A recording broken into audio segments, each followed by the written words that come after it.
Before you decide this video isn't for you, let me say something that may quietly change the way you see your entire life. Most women are not living the life they want. Not because they aren't capable, not because they aren't intelligent, but because no one ever taught them the daily rules of power, the invisible habits that shape how they are treated, how they feel about themselves, and how much control they actually have. And once you see these patterns, you can't unsee them. What you're about to hear is not motivation in the usual sense. It won't hype you up and disappear by tomorrow morning. This is the kind of information that stays with you.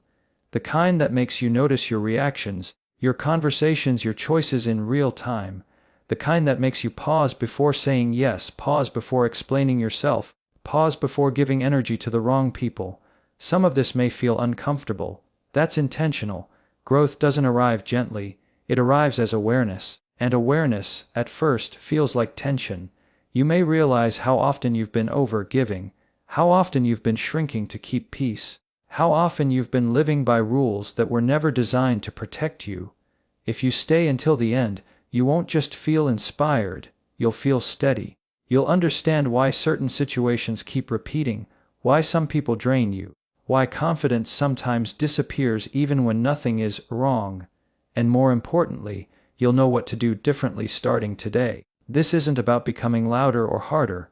It's about becoming grounded, calm, unshakable. So stay with me, not because this sounds good, but because once you hear it, going back to the old way of thinking won't feel possible anymore. Let's talk about emotional discipline, because this is where real power either forms or completely collapses. Most people believe strength means expressing everything they feel. They think honesty requires immediate reaction, that silence is weakness, that control is repression. But that belief has quietly ruined more relationships, careers, and self-respect than any external enemy ever could. Emotional discipline is not about denying what you feel. It's about deciding what deserves your response. Here's the uncomfortable truth: every time you react without intention, you teach the world how to treat you. When your tone rises, when your words rush, when your emotions spill before your thoughts catch up, you give away leverage. Not because your feelings are wrong, but because unfiltered emotion places power outside of you. The most influential people in any room aren't the loudest. They're the ones who can feel deeply without being controlled by what they feel. Think about this carefully. When someone provokes you, they're not just testing your patience, they're testing your authority over yourself. If they can pull a reaction out of you on demand, they're leading the interaction. Emotional discipline quietly reverses that dynamic. When you pause, when you slow your breathing, when you choose silence over explanation, you reclaim the center of gravity. You become unmovable. This doesn't mean becoming cold or detached. It means becoming intentional. You're allowed to feel anger without broadcasting it. You're allowed to feel hurt without collapsing into it. Emotional maturity is the ability to hold a feeling without handing it the steering wheel. That's not suppression, that's mastery. Notice how people who command respect speak. Their words are measured. Their pace is steady. They don't rush to prove, defend, or justify themselves. That's not arrogance, it's internal security. When you speak slower than you feel, you create space between stimulus and response. In that space lies wisdom. In that space, you choose who you are going to be, instead of letting the moment choose for you. And here's where this becomes deeply philosophical. You are not your emotions. Emotions are information, not identity. They rise, they peak, they pass. When you mistake them for truth, you become reactive. When you treat them as data, you become strategic. Emotional discipline is the art of listening without obeying. This is especially important for women, because many have been conditioned to over-explain, over-empathize, and over-accommodate, to smooth discomfort, to carry emotional labor that was never theirs. But constantly managing other people's feelings teaches them that your boundaries are flexible. And flexible boundaries eventually disappear. The moment you stop reacting, something fascinating happens. Conversations change, power dynamics shift. People become more careful with their words. Not because you demanded respect, but because calm clarity is unsettling to those who rely on emotional chaos to maintain control. Silence, when chosen deliberately, becomes a statement. It says, I am not available for manipulation.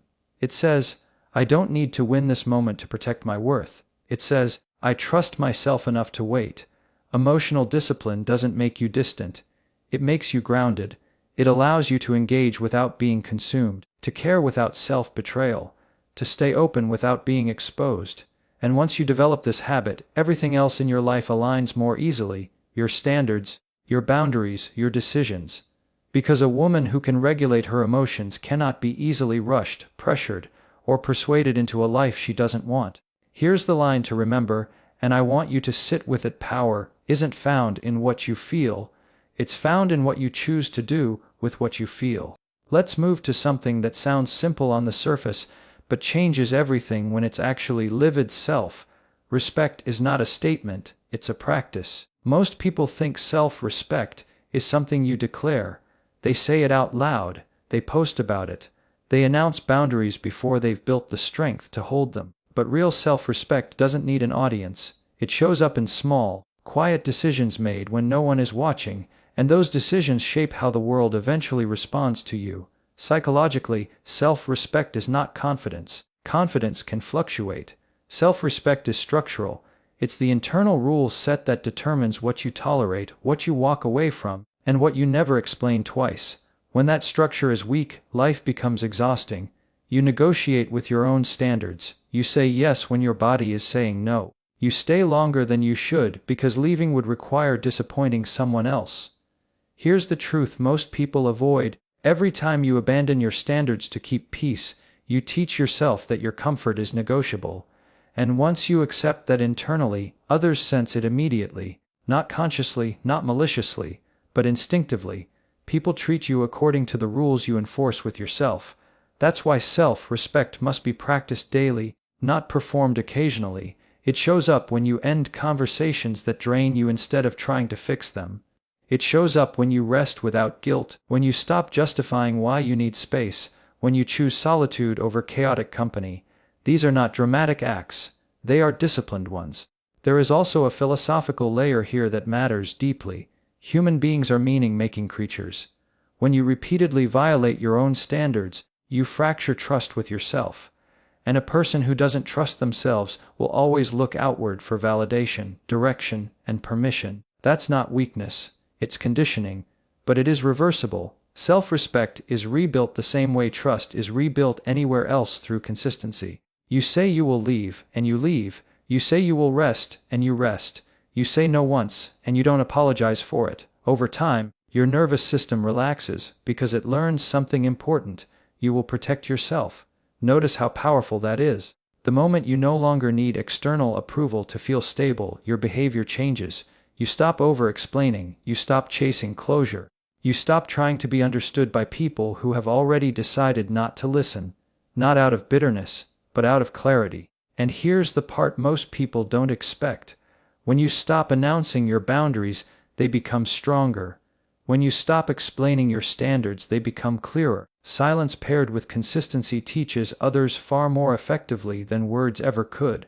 This isn't about becoming rigid or selfish, it's about alignment. A woman who practices self-respect doesn't move against herself. She doesn't betray her values to maintain access to people who don't honor them. She understands that discomfort in the short term often protects peace in the long term. You'll also notice something subtle but important. As self-respect deepens, loneliness decreases, even if your circle gets smaller. That's because you're no longer surrounded by people while being disconnected from yourself. Solitude stops feeling like punishment and starts feeling like clarity. And when you choose yourself without announcing it, something extraordinary happens. Your energy stabilizes, your decisions simplify, your presence becomes grounded. You're no longer reacting to life, you're participating in it with intention. So here's what I want you to take with you. Self-respect isn't loud, it's loyal, and the moment you become loyal to yourself, everything else begins to fall into place. Now let's talk about the place where all real independence begins, because before a woman changes her life, she must first change her inner environment. Independence does not start with money, relationships, or freedom of schedule. It starts with the mind, and until the mind is trained, every external win will feel unstable. Most people underestimate how much of their daily behavior is automated. Thoughts repeat, reactions loop. Beliefs quietly decide outcomes long before action takes place. If the mind is left untrained, it becomes a collection of other people's opinions, past disappointments, and inherited fears. That's not personality. That's conditioning. Psychologically, the mind will always move toward what is familiar, not what is healthy. This is why many women return to situations they promised themselves they were done with. Not because they lack willpower, but because the internal narrative hasn't been updated. The story inside still says, "This is what I deserve," or "This is what love looks like," or "This is as good as it gets." Until that story changes, behavior will follow it faithfully. Training the mind is not about positive thinking or pretending everything is fine. It's about awareness and deliberate input. What you listen to daily becomes the voice you hear under pressure. What you read shapes how you interpret setbacks. What you normalize internally defines what you tolerate externally. Mental independence begins the moment you choose your influences instead of absorbing them passively. There is also a philosophical responsibility here. If you do not choose your beliefs, someone else will. Culture will do it. Trauma will do it.